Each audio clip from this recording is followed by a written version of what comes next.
C'est une pandémie dont on ne parle qu'une fois par an, la violence à l'égard des femmes. Une pandémie qui a sa journée mondiale, c'était le 25 novembre dernier. Mais le drame a lieu tous les jours et dans le monde entier. En Afrique du Sud, une femme est violée chaque minute. Statistique affolante en provenance d'un pays que l'on surnomme la nation arc-en-ciel. C'est dans l'Afrique du Sud qui a vaincu l'apartheid et qui a lutté contre les discriminations que les violences faites aux femmes atteignent des records.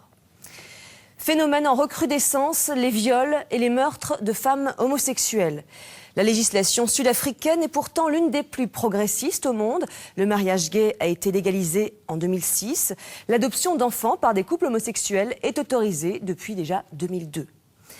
Mais les mentalités n'ont pas suivi. L'homosexualité reste encore considérée comme une maladie à soigner, une déviance à corriger, et des femmes en meurent chaque année. Reportage Catherine Monfajon et Roger Motte.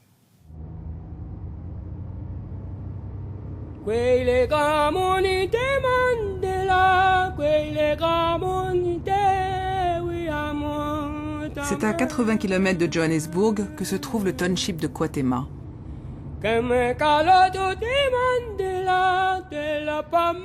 Et c'est ici que des femmes homosexuelles ont été récemment assassinées, une par an, depuis 3 ans. Sans la moindre pancarte, comme caché au fin fond de cette cour, se trouve le petit local d'une association créée pour défendre les homosexuels de ce township. Pour Nsupe Mohapi, directrice de l'association Époque, les assassinats de lesbiennes qui se sont produits dans son township, comme celui d'Odyssey Melane, une célèbre footballeuse sud-africaine, sont clairement liés au fait qu'elles étaient homosexuelles. Si vous regardez bien ces 3 lesbiennes qui ont été assassinées, elles avaient toute une allure très masculine. Il était visible qu'elles étaient lesbiennes. Il s'agissait donc vraiment de crimes homophobes. Odyssey a été poignardée 38 fois. Gurley a été poignardée aussi, mais pas autant de fois. Les dents de Nokolo étaient éparpillées sur le sol à cause des briques qu'ils ont utilisées pour écraser son crâne. Le lieu où la footballeuse Odyssey Melane a été violée et assassinée a été transformé en parc pour enfants.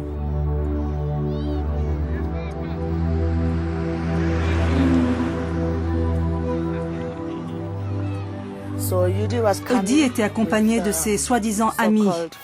Elle traversait le parc pour rentrer chez elle. Elle a été assassinée là. Son corps a été retrouvé ici, dans l'eau. Elle a été poignardée et ils lui ont brisé les jambes en la violant.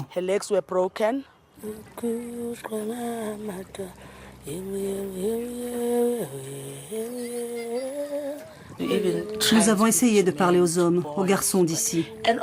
Et tous nous ont dit, les gens qui ont tué comme ça sont des chiens et ils méritent de mourir. Mais ce qui est le plus triste, c'est qu'on ne retrouvera pas ces assassins pour leur demander pourquoi tant de cruauté. Pourtant, ces meurtriers vivent et restent ici dans le township. Ces gens-là sont parmi nos amis, ce sont nos voisins. Donc on ne peut faire confiance à personne. «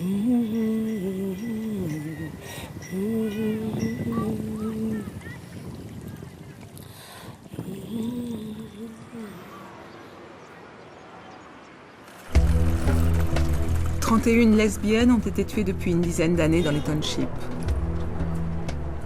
La peur s'est installée parmi la communauté homosexuelle. Certaines ont choisi de s'armer, comme Twana.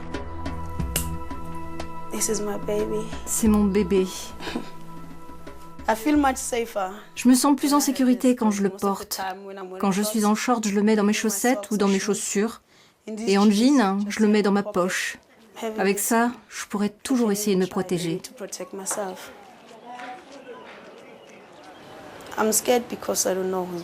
J'ai peur parce que je ne sais pas qui me regarde quand je marche. Je ne sais pas à quoi les gens pensent quand ils me voient. J'ai peur parce que je sais que beaucoup de lesbiennes ont été violées, voire tuées, juste parce qu'elles sont lesbiennes.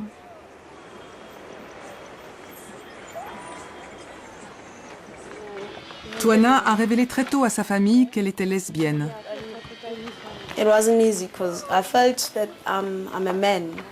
Ça n'a pas été facile car j'ai longtemps eu le sentiment d'être un homme coincé dans le corps d'une femme. Au début, j'ai cru que je devenais folle. Il m'arrivait souvent de souhaiter pouvoir prendre un couteau et couper mes seins. Et même d'avoir une queue comme les gars. Ouais, j'étais vraiment perturbée. Ma mère m'a dit que j'étais unique et parfaite, juste comme j'étais. Et que ce que les gens pouvaient penser ou dire de moi n'importait pas. Ce qui comptait, c'était ce que je pensais de moi. Ça m'a touchée.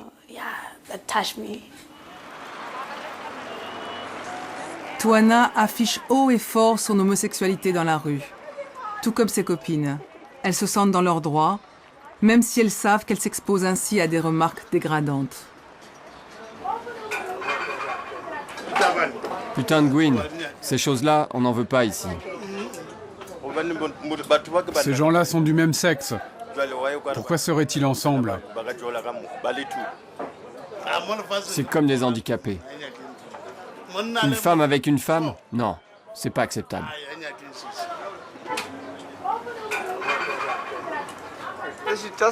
Elle devrait se comporter comme tout le monde. Ça, c'est sûr.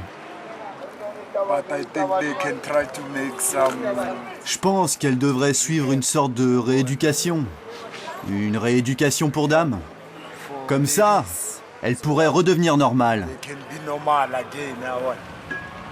Les soigner, les remettre dans le droit chemin, l'idée revient sans cesse, même si aucun n'approuvera devant notre caméra la solution du viol dit correctif. Ces viols sont liés à un ramassis de clichés sordides et absurdes. Une lesbienne serait une femme insatisfaite. La violer permettrait de lui faire comprendre son erreur et de corriger son orientation sexuelle. Ces viols sont la hantise de Twana. Outre le canif dans sa poche, elle se défend autrement en sautant sur le premier qui tient devant elle le moindre propos homophobe. Je ne vois pas ces filles avoir le moindre avenir. Ce que tu dis me blesse. Comment peux-tu dire ça devant la caméra? En quoi mon avenir a un rapport avec qui je sors? Peut-être que ta vie serait meilleure si tu te comportais comme une fille normale. Ta vie serait prospère.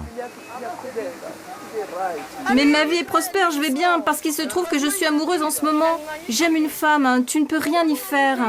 Mais comment tu peux? Qu'est-ce que tu veux dire? Et comment tu fais physiquement avec une femme? Je ne vais pas t'expliquer, parce que vu la façon dont tu me demandes ça, quand tu me verras passer avec ma fiancée demain, t'es le genre de mec à nous suivre. Et puis tu me casseras la gueule pour tenter de prendre ma copine. Non. Si, c'est comme ça.